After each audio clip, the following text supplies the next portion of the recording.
भगवान परशुराम जी विष्णु जी के छठे अवतार थे,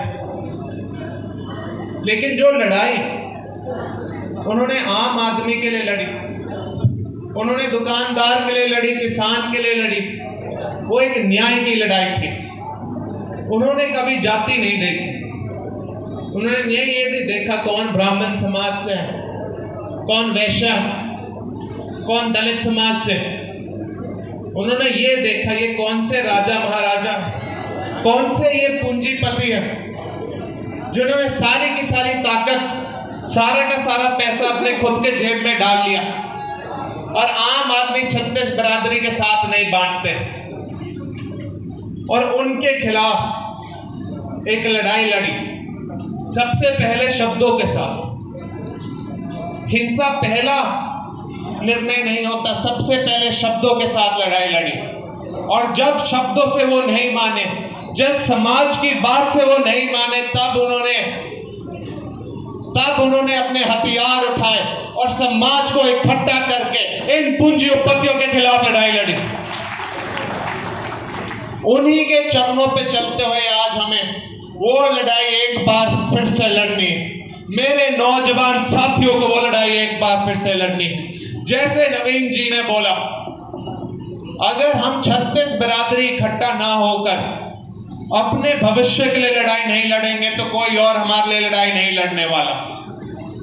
आज के दिन जैसे भगवान परशुराम जी जब पहली बार अवतार के रूप में आए, आज के दिन भी सारा का सारा पैसा, सारा रोजगार, राजनीति सब उन गिने चुने पूंजीपतियों के हाथ में आ चली गई है। आम आदमी के पास तो कोई राजनीतिक ताकत, सामाजिक ताकत, आर्थिक ताकत बची ही नहीं। आज के दिन आप अपने खुद के साथियों से बैठो, कहां रोजगार बचा है? कोई रोजगार नहीं बचा, पैसे कैसे कमाएंगे?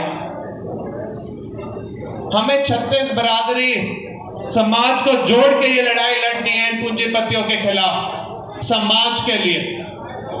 जब तक ये पूंजीपति सारा का सारा पैसा जब्त करके अपने जेबों में रखते रहेंगे, हमारा भविष्य कोई नहीं बचेगा।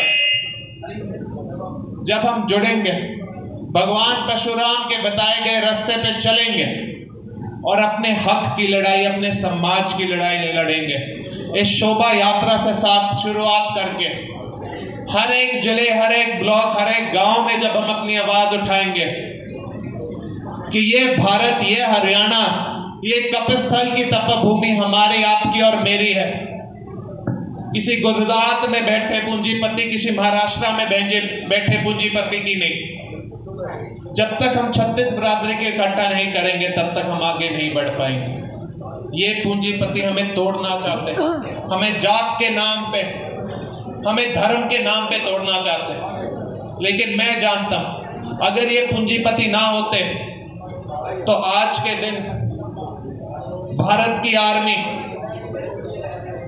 भारत की नेवी, भारत की एयरफोर्स में जो हमारे नौजवान यहाँ खड़े हुए लड़ाई लड़ना चाहते, वो वहां काम कर रहे होते, हमारे भारत की सुरक्षा कर रहे होते। लेकिन ये पूंजीपति तो चाहते हैं कि हमारे नौजवानों को गलती से पैसे ना मिल जाए। वो तो बोलते हैं हम तो फ्रांस से, अमेरिका से करोड़ों करोड़ों रुपए खर्च के उनसे प्लेन खरीदेंगे हमारे नौजवान को, जो बेलगांव में, जो कश्मीर में, जो पंजाब में, जो अरुणाचल में, जो सिक्किम में, जो यूपी में, जो बिहार में खड़े होके हमारी भारत की रक्षा कर सकता था, उसको तो हम रोजगार नहीं देंगे।